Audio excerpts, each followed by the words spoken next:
ठीक। हाँ बच्चे देखिए, कक्षा 11 हिंदी पाठ 1 साखी, कबीरदास की साखी चल रही थी, उसी के आगे 5वां पैरा देखिए, 5वां नंबर का।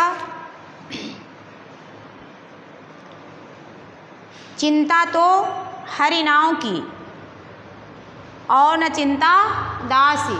संदर्भ पहले की तरह रहेगा।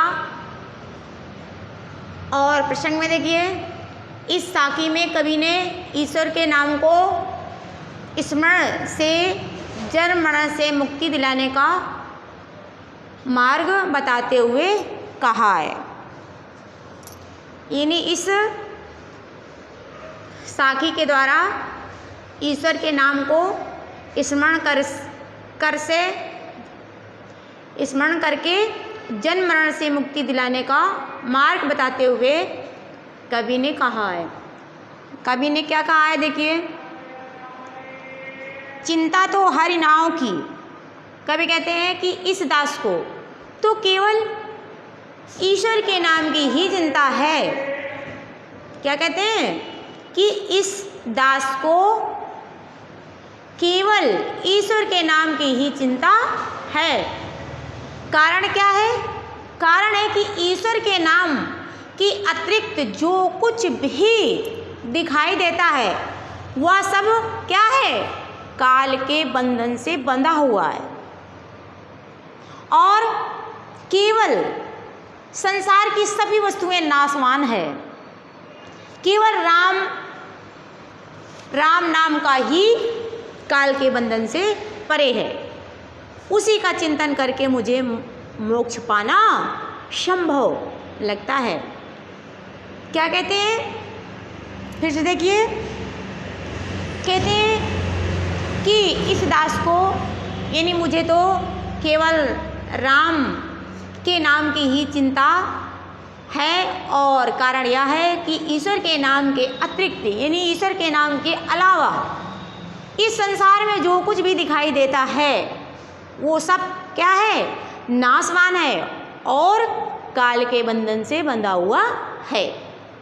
केवल राम का नाम ही काल के बंधन से परे है। यानी काल के बंधन में नहीं है। क्या? केवल राम का नाम। उसी का चिंतन करके मुझे मोक्ष पाना संभव हो सकता है। ये कबीरदास जी ने लिखा है। और देखिए काव्य सुंदर इसका पहले की ही तरह रहेगा। और इसका अगली साखी है 6 नंबर की। देखिए 6 नंबर की, तू करता तिद तू करता भया मुझ पे, मैं रही ना हूँ और बारी फेरी बल गई चिंता, देखो तिद तू।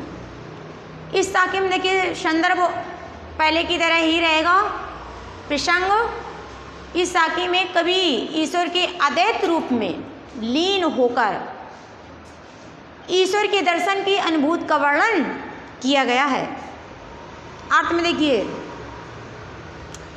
कवि कहते हैं कि तू करता हूँ भया, यानी ईश्वर, हे ईश्वर मैं तू रटता रहा और तुमसे विलीन होकर स्वयं तू ही तू हो गया। क्या कहते हैं कि हे ईश्वर मैं तू रटता ही रहा और तुमसे विलीन होकर स्वयं तू ही तू हो गया। अब मुझे अपने अलग होने का अनुभव नहीं होता। अहंकार मेरा समाप्त हो गया है। यानी जब अहंकार समाप्त हो जाता है तो ईश्वर की प्राप्ति हो जाती है। तो कवि क्या कह रहे हैं कि तू रट करके मैं आप में विलीन हो गया और मेरा अहंकार नष्ट हो गया।